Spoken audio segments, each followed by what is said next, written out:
Maraming salamat, Tatay Digong Rodrigo Duterte. Ikaw ay isang dakila para sa aming ika'y bayani. Sa walang katapusan na pagmamahal sa ating bayan, ikaw ay aming makabagong hero. Sapagkat ipinagtatanggol mo ang mamamayang Pilipino. Pagpapahirap nila sa'yo, nakita halos ng buong mundo. Tatay Digong Rodrigo Duterte, salamat sa iyong kabutihan. Pilit ka mang inilayo sa bayan na iyong sinilangan. Ang laban na naiwan mo ay laban na ngayon ng totoo. Pilipino.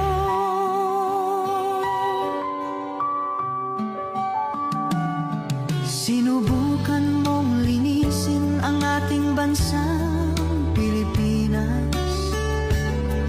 Napahina mo ang droga at talamak na korupsyon sa bansa. Siningil mo ang mga oligarko, tinanggal mga kurap na politiko, gumawa ng mga infrastructure, pinaayos ang agrikulture, tinaas ang sweldo ng kapulisan, pinalinis ang mga lansangan para sa kaligtasan ng mamamayan. Maraming salamat, Tatay Digong Rodrigo Duterte. Ikaw ay isang dakila para sa amin, ika'y bayani. Sa walang katapusan na pagmamahal sa ating bayan, ikaw ay aming makabagong hero. Sapagkat ipinagtatanggol mo ang mamamayang Pilipino.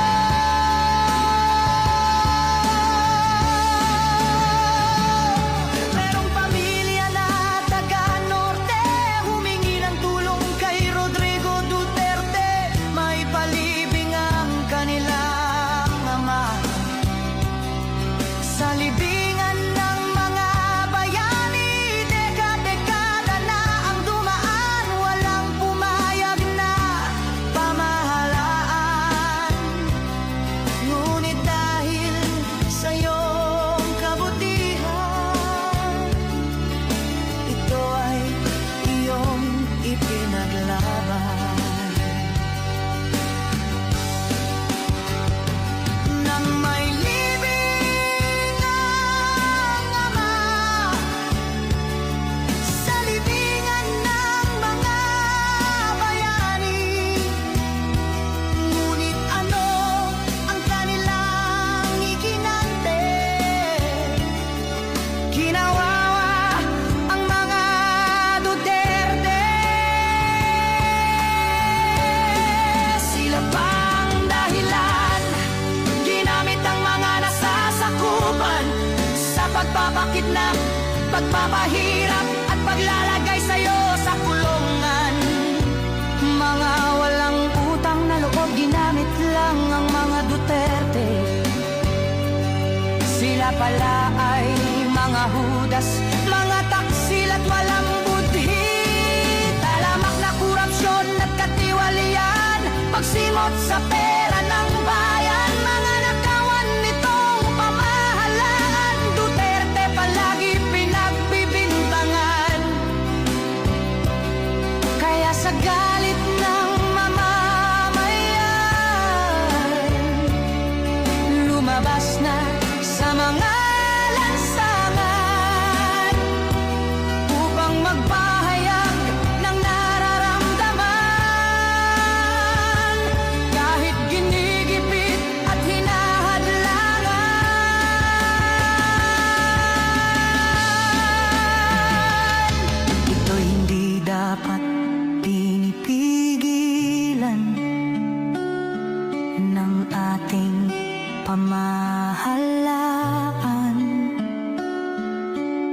At magbabadya lang ito